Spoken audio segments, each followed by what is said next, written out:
வணக்கம். இன்றைய முக்கிய செய்திகள். தமிழகத்தில் நாளை தேனி, தென்காசி மற்றும் திருநெல்வேலி ஆகிய மாவட்டங்களில் ஒரு சில இடங்களில் கன முதல் அதி கனமழை பெய்யக்கூடும் என்றும், கன்னியாகுமரி, விருதுநகர், திண்டுக்கல், திருப்பூர், கோவை மற்றும் நீலகிரி ஆகிய மாவட்டங்களில் ஒரு சில இடங்களில் கனமழை பெய்ய வாய்ப்புள்ளதாகவும் வானிலை மையம் தெரிவித்துள்ளது. சென்னை எழும்பூர் ரயில் நிலையம் மறுசீரமைப்பு பணியின் காரணமாக எழும்பூர் ரயில் நிலைய டிக்கெட் பதிவு மையம் பூந்தமல்லி சாலையை ஒட்டியுள்ள RPF அலுவலக வளாகத்தில் இடமாற்றம் செய்யப்பட்டுள்ளது. கேரளாவில் இருந்து கோவை வழியாக இயக்கப்பட்டு வரும் 11 சிறப்பு ரயில்களின் சேவை நீட்டிக்கப்பட்டு உள்ளதாக தெற்கு ரயில்வே அறிவித்துள்ளது. சேலம் ஏற்காடு கோடை விழா மலர் கண்காட்சி வருகின்ற 22ஆம் தேதி தொடங்கி 26ஆம் தேதி வரை 5 நாட்கள் நடைபெறும் என்று அறிவிக்கப்பட்டுள்ளது. மகாத்மா காந்தி தேசிய ஊரக வேலை உறுதி திட்டத்தின் பணியாளர்களின் தினசரி ஊதியத்தை 319 ரூபாயாக உயர்த்தி தமிழ்நாடு அரசு அரசாணை வெளியிட்டுள்ளது. 22 கேரட் ஆபண தங்கத்தின் விலை சவரனுக்கு ஒரே நாளில் 640 ரூபாய் அதிகரித்து ஒரு சவரன் 54,800 ரூபாய்க்கு விற்பனையாகிறது. அதேபோல் ஒரு கிராம் வெள்ளியின் விலை 96 ரூபாய் 50 பைசாவாகவும் விற்பனை செய்யப்பட்டு வருகிறது. தமிழகத்தில் 100% தேர்ச்சி பெற்ற அரசு பள்ளிகளின் தலைமை ஆசிரியர்களுக்கும் தமிழில் 100% மதிப்பெண் பெற்ற பெருமை கொண்டுள்ள 43 மாணவ மாணவியருக்கும் தமிழ்நாடு அரசு சார்பில் சென்னையில் சீர்மிகு பாராட்டு விழா நடைபெற உள்ளதாக தெரிவிக்கப்பட்டுள்ளது. மழை காரணமாக விவசாயிகளிடம் கொள்முதல் செய்யப்பட்ட நெல் மூட்டைகள் சேதமடைவதை தடுக்க 9 மாவட்டங்களுக்கு அதிகாரிகள் நியமிக்கப்பட்டுள்ளனர். காஞ்சிபுரத்தில் வருகின்ற 20ஆம் தேதி வரதராஜ பெருமாள் கோவிலில் பிரம்மோற்சவ விழா துவங்கப்பட உள்ளதாக தெரிவிக்கப்பட்டுள்ளது. தமிழகத்தில் இனி வாட்ஸ்அப் மூலம் மின்கட்டணம் செலுத்தும் முறையை தமிழ்நாடு மின்சார வாரியம் அறிமுகம் செய்துள்ளது.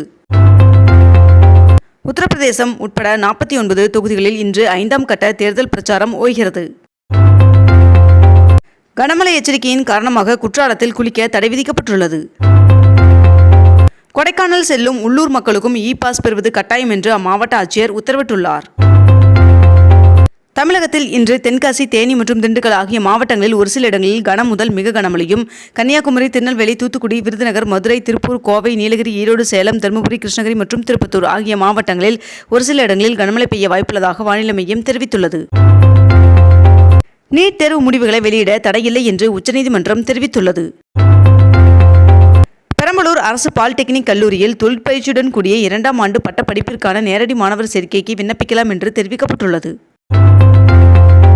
சென்னை கடற்கரை மற்றும் தாம்பரம் இடையிலான மின்சார ரயில்கள் இன்றும் நாளையும் ரத்து செய்யப்படுவதாக தகவல் வெளியாகியுள்ளது. தமிழகத்தில் வருகின்ற டிசம்பர் மாதம் அனைத்து ஊரக உள்ளாட்சி அமைப்புகளுக்கான தேர்தல் நடத்த வாய்ப்புள்ளதாக தகவல் வெளியாகியுள்ளது. தமிழ்நாடு நுகர்பொருள் வாணிபக் கழகம் வெளியிட்டுள்ள அறிவிப்பில் மே மாதத்திற்கு வழங்குவதற்காக 419 கோடி ரூபாய் மதிப்பீட்டில் பொருட்கள் கொள்முதல் செய்யப்பட்டுள்ளதாக தகவல் வெளியாகியுள்ளது.